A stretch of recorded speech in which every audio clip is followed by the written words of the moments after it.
Wala lang paki at di bothered si Dina Bonnevie sa mga basher na marami raw kwento sa kanyang buhay. Nanindigan kasi si Dina na prangka siya at di marunong magpaka-plastic kaya di siya matitibag ng mga pambabash mula sa publiko. Nagsimula kasi ito nang maglabas siya ng pahayag tungkol sa mga artista na magkakamukha na raw dahil sa enhancement kahit na wala naman siyang tinutukoy na pangalan. Pero before that, meron Oo. din kasing interview sa kanya kung saan sinabi niya nung araw daw kasi kapag maganda ka, artista ka. Pag syungit ka, komedyante ka. Yung parang very honest siya, napaka-straightforward niya. Kaya yung mga bashers talaga ay diba, yung binabash siya, wala siyang pakialam kasi yun naman talaga ang kanyang Oo. personality. At saka aminado naman siya na Oo. prangka siya, may pagkamatarin siya. At saka maganda naman talaga siya nung araw. Actually, si Dina Bonnevie talagang kilala rin prangka at matari para Correct. Maricel Soriano. Pero yun nga, kasi minsan may nagsabi doon sa kanya,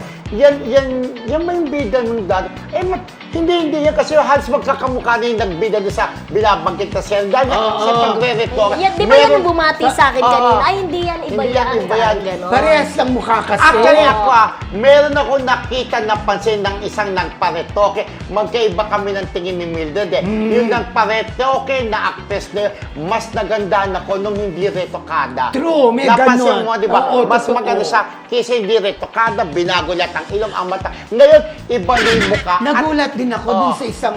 yung sinabi mo. Hindi, yung isa pa. Hindi mo nakilala, yung di ba? Asawa ng veteranong aktor, nag-iba rin ang itsura Oo. niya. Kumbaga, maganda ka na, mas gusto mo pang lalong gumanda. Although choice niyo yan, pero hindi na dapat magpaganda kasi nagiging Oo. kamukha ka na ni sino ba yung Magkakamukha cartoon na sila. character? Kaya bilib ako doon sa dalawang idol ko. Correct. Ate Guy and Janice de Belen. Actually, Walang mga rito. kasi yung isang parang meron, no? Sino? Yung isang mong paborito. Going back dun kay Dina Bonnevie, yung congratulations dun sa House of D nila, nalaman ko na yung vlog pala na yun, hindi lang iikot kay Yes. kay Miss D, kundi sa kanilang pamilya. Actually, nagsimula na yun eh. Nagsimula na Nagtanong yan. na tungkol kay Christine, Oo. ay close yun ni Mildred, Christine Hermosa, Okay. na ayon sa kanyang Alam tanong, mo, napakaganda. kung napanood ko yung Oo. vlog, kung tutusin, ayaw Taas na ng talaga views, ni ah. Christine. Pero dahil Kaya nga, doon, may ibang topic may tayo topic dyan. dyan. Ano ba?